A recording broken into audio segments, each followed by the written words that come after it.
नांदेड जिल्ह्यातील आणखी एक महत्वाचा किल्ला म्हणजे माहूरचा रामगड किल्ला आहे। नैसर्गिक भौगोलिक रचनेचा जास्तीत जास्त उपयोग करून सह्याद्रीच्या उंच पर्वतरांगांनी वेढलेला, वैनगंगा नदीच्या काठावर हिरव्या वनश्रीने नटलेला हा अद्वितीय असा किल्ला आहे। नांदेड या जिल्ह्याच्या ठिकाणाहून जवळपास 150 किलोमीटर अंतरावर माहूर हे तालुक्याचं ठिकाण आहे। माहूर शहरापासून 4 किलोमीटर अंतरावर डोंगरावर हा किल्ला उभारण्यात आलेला आहे।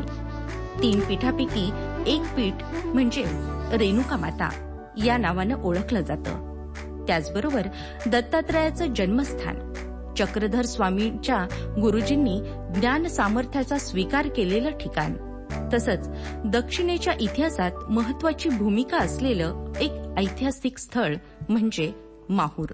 माहूर किल्ल्याची माहिती देताना भाऊसाहेब नेटके। हा किल्ला 2000 चौरस मीटराच्या लांबीचा व रुंदीचा असून एकूण 9 बुरुज, यामध्ये महाकाली बुरुज हा महत्वाचा बुरुज या ठिकाणी होता। सदरील हा किल्ला एकूण याला मुख्य 2 दरवाजे होते। मुख्य दरवाजा हा हत्ती दरवाजा, तर दुसरीकडील बाजूचा हा दरवाजा दक्षिण दरवाजा म्हणून ओळखला जायचा। या किल्ल्याला एकूण जी तटबंदी आहे 2000 चौरस मीटर ही पसरलेला किल्ला असून ह्या किल्ल्याचा मुख्य इतिहास मूळ स्थित असलेला गोंडवाना प्रदेश, या प्रदेशाच्या अंमलाखाली हा किल्ला मुख्यत्वे येत होता। या किल्ल्यावरती जवळपास 9व्या शतकापासून 14व्या शतकापर्यंत गोंड राजाचं किंवा त्याच्या वंशजाचं राज्य या किल्ल्यावरती होतं। 16व्या शतकात मात्र हा किल्ला हैदराबादच्या निजामाच्या राजवटीकडे होता। आज या किल्ल्याची अवस्था अत्यंत बिकट असून बरेचसा अवशेष भग्न अवस्थेत आहेत।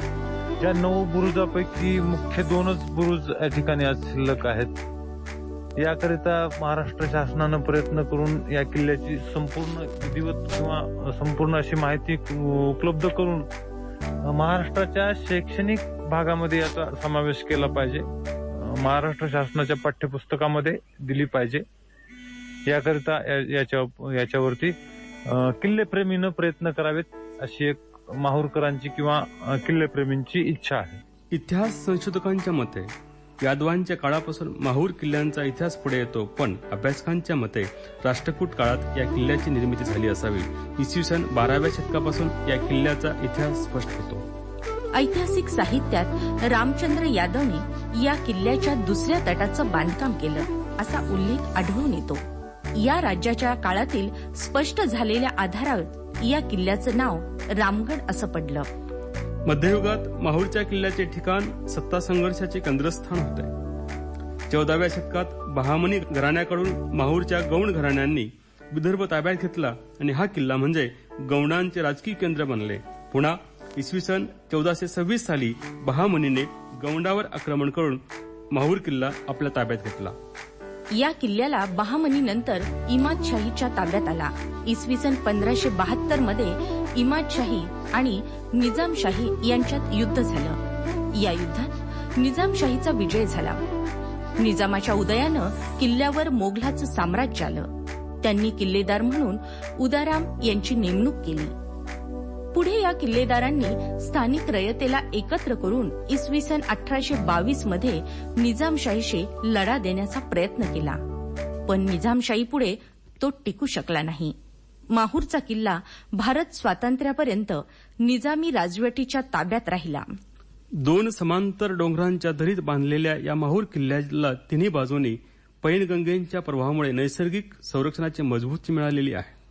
आकाराने विशाल आणि संरक्षणाच्या नैसर्गिकपणामुळे या किल्ल्याचे अद्वितीय असे वेगळेपण आहे।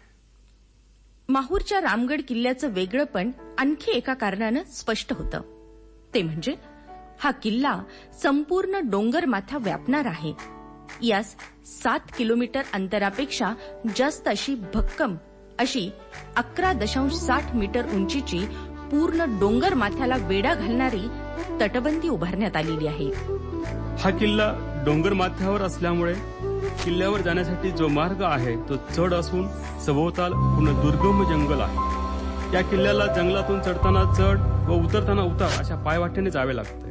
परिसराची टेहळणी करण्यासाठी तटबंदी नंतर बुरुजांचे महत्व अधिक असते. माहूर किल्ल्याच्या डोंगरावरील तिन्ही भागास 3 प्रमुख बुरुज आहेत. या तिन्ही बुरुजांची नावं अत्यंत रोमांचकारी आहेत. धनबुरुज, महाकाली बुरुज आणि निशाणी बुरुज अशी ही नावं. पैनगंगा नदी पात्रापासून अंदाजे 700 मीटर उंचीवर असलेले हे तिन्ही बुरुज किल्ल्याचे आकर्षण वाटतात. या प्रमुख तिन्ही बुरुजाशिवाय या रामगड किल्ल्याच्या पहिल्या तटबंदीस 19 बुरुज आणि विस्तारित तटबंदीस 18 बुरुज आहेत. माहूरचा किल्ला डोंगरावर असल्यामुळे त्यास एकच प्रवेशद्वार आहे. या प्रवेशद्वाराला हत्ती दरवाजा या नावाने ओळखण्यात येतो. हा दरवाजा 2.40 मीटर रुंद आणि 8 मीटर उंचीचा आहे. यावर सुंदर असे नक्षीकाम केलेले आहे. हा दरवाजा किल्ल्याच्या उत्तरेकडच्या दिशेने आहे. या मुख्य प्रवेशद्वाराशिवाय किल्ल्याच्या दक्षिण दिशेला असलेल्या रेणुका मातेच्या मंदिराकडे जाण्यासाठी एक छोटा दरवाजा पण किल्ल्याला बांधण्यात आलेला असून या प्रवेशद्वाराला महाकाली प्रवेशद्वार असंही म्हणतात. किल्ल्याच्या मुख्य प्रवेशद्वाराजवळील हत्ती दरवाजाला लागून विस्तीर्ण असे 2 दालने आहेत. या वास्तुशेजारीच एक छान सर्वसोयीयुक्त असे झरोका महल आहे. या महलाचे आकर्षण त्यापुढे असलेल्या पाण्याच्या मोठ्या हौदात दिसणाऱ्या कारंजामुळे अधिक खुलून दिसते. अशा खुणा भग्न अवस्थेवरून आज स्पष्ट होताना दिसतात. त्याचबरोबर याच हत्ती दरवाजाच्या दुसऱ्या बाजूला एक कार्यालय अशी मुख्य इमारतीची वास्तू होती. या कार्यालयीन वास्तूला चीनी महल या नावाने ओळखण्यात येते. चीनी महलला लागूनच राजवाडा, राणी महल, अंबरखाना, बारूद कोठार, निवासालय, एक मच्छी अशा वास्तूच्या खुणा दिसून येतात.